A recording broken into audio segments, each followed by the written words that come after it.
Eh bien salut tout le monde les amis, c'est Tutodrao. Je suis content de vous retrouver aujourd'hui pour un épisode au crayon, un peu à l'ancienne. J'espère que vous allez bien, ça fait une éternité que j'ai pas dessiné, juste avec un seul outil, donc un crayon HB, et rien d'autre, si ce n'est qu'une gomme ou une règle pour placer quelques repères.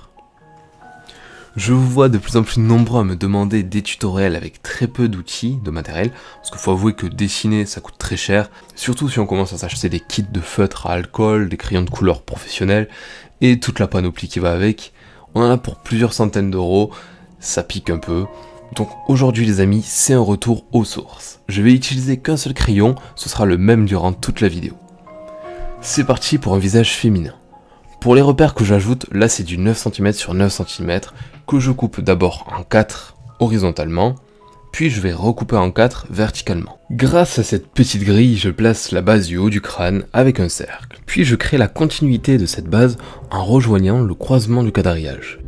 Ça sera le côté oreille et pommette. Et là on incline vers le centre pour laisser apparaître l'angle de la mâchoire jusqu'en bas. On laisse la zone bien arrondie pour le menton, on évite de faire le menton trop pointu ou trop plat si on veut rester fidèle à ce visage, après c'est à vous de voir. Grâce à cette grille, on a le centre de la tête. Pour placer les éléments du visage, ça va être plutôt pratique du coup. Je trace légèrement le départ des oreilles, et je place le bas du nez sur l'extrémité du cercle, bien au centre. Au début je m'embête pas avec les détails, j'ai juste mis le bout du nez et le bord des deux narines un petit peu courbé. On va se garder les détails pour plus tard. Pareil pour la bouche, j'ajoute la limite du haut de la lèvre supérieure et la partie haute de la lèvre inférieure. Comme d'habitude, c'est le tracé le plus large de la bouche et ça ressemble un petit peu à un oiseau qui déploie ses ailes, voilà. C'est l'image que je donne souvent. Bon. On démarque la lèvre inférieure qui est plus épaisse avec un petit trait dessous bien au centre. Et puis on ajoute un nouveau tracé pour séparer les deux lèvres par une petite ouverture. Bon, il y a beaucoup de blabla pour ce qui est mise en place des éléments, parce que je trouve que c'est aussi important que le remplissage ou le reste. En ce qui concerne les yeux, je vais placer le premier, ni trop bas ni trop haut, et si on regarde bien, il est un peu plus loin par rapport à l'alignement du nez. Je laisse un tout petit espace minuscule, pareil pour l'autre côté. En gros, on laisse la place de notre œil imaginaire entre nos deux yeux. Et je place le contour de l'iris,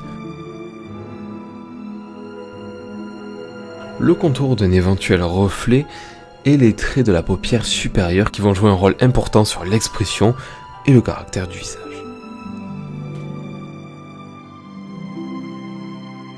Tout comme les sourcils qu'on placera après. Je trace le cou. Et sous les yeux, très doucement, je place un trait de paupière le plus subtilement possible. On passe au placement des cheveux. On va créer la forme, la coupe. Comme d'habitude, je place un trait sur la surface du crâne pour définir le départ de la coupe, comme si ici, c'était l'origine de chaque cheveu. Petit à petit, je construis la chevelure légèrement au-dessus de la base du crâne. Voilà, que ce soit pas collé contre le crâne, mais légèrement au-dessus, pour que ça laisse plus de place et plus de volume. Et on voit à mesure le rôle que prend le petit trait dont je parle. Chaque mèche a pour direction ce petit trait. On peut s'amuser à créer des coiffures variées tant qu'on pense à courber nos mèches. En prenant en compte la rondeur du crâne bien sûr, et la pesanteur si on cherche à avoir une coiffure plutôt naturelle comme là. J'ai fait le visage de Jon Snow il y a pas longtemps et lui a une coiffure assez bouclée, donc carrément bouclée même. Donc si ça vous intéresse, j'ai mis le lien en description. Par contre, j'avais utilisé beaucoup de matériel contrairement à là. Bon, pour les cheveux, on continuera plus tard. On va passer au détail du visage. Faut pas oublier qu'on a juste un crayon HB pour s'en occuper. Donc la texture sera limitée et les contrastes le seront aussi. J'assombris les orifices du nez. Je colorie légèrement au-dessus pour donner une forme, un volume. Je fais en sorte d'arrondir un petit peu le volume pour représenter le bout du nez.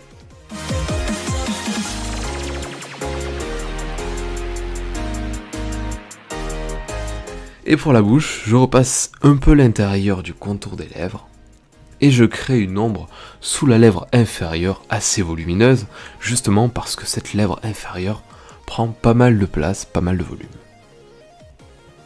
Ensuite, on colorie très légèrement la lèvre inférieure en laissant du blanc au centre. Et puis on crayonne un peu plus fort la lèvre supérieure, mais ça reste quand même léger, faut pas y aller comme un fou. Le contour central doit être l'élément le plus foncé de la bouche.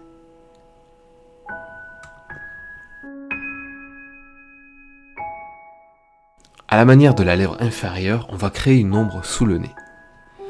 Maintenant les yeux, on va faire ça stratégiquement. En premier, je repasse le contour des yeux raisonnablement, mais finement quand même. Puis le contour des iris. Ensuite, le contour des paupières et de la pupille, mais là-dessus on reste assez souple parce qu'il ne faut pas oublier la présence d'un reflet qu'on doit laisser blanc. On n'a pas le droit d'utiliser la peinture blanche pour attraper le coup, enfin en tout cas moi, puisque je dois utiliser qu'un crayon. Nos yeux sont bien tracés, on peut remplir. Une pupille est naturellement noire, alors on fonce un maximum l'intérieur.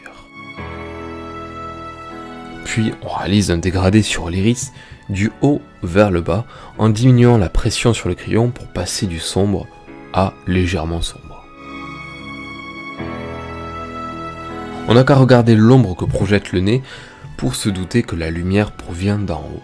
Ça veut dire que la partie haute de l'œil est touchée par l'ombre du volume supérieur, par exemple du bas du front. Une fois qu'on a fait pareil sur les deux yeux, on va ajouter du réalisme. Ce réalisme, on peut le donner en assombrissant également le blanc de l'œil. On dégrade là aussi de la même façon que l'iris, et on n'hésite pas à bien sombrir vers le haut. J'assombris aussi la paupière et on ajoute quelques cils en bas et sur les côtés.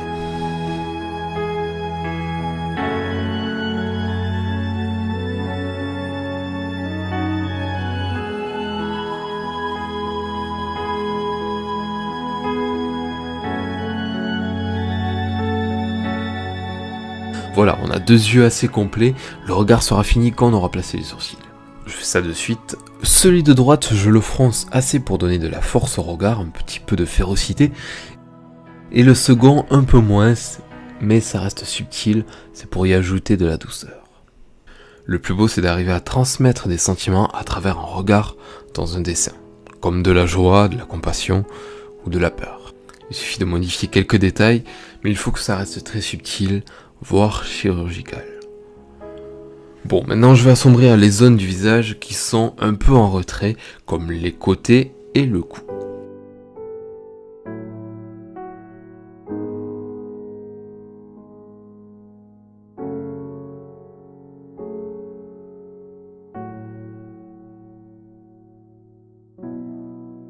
Avec un crayon à papier standard, c'est toujours un peu délicat, alors il faut rester patient et aller jusqu'au bout du dessin.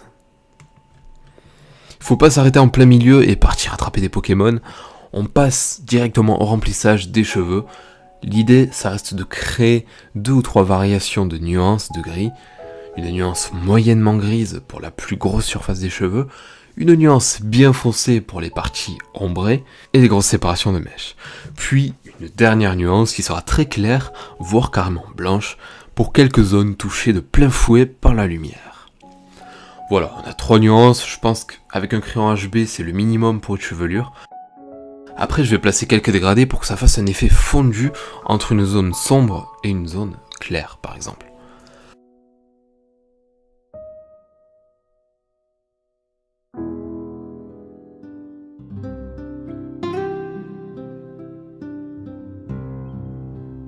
Voilà le dessin terminé, le tout m'aura pris 1h45 du repère jusqu'à la signature.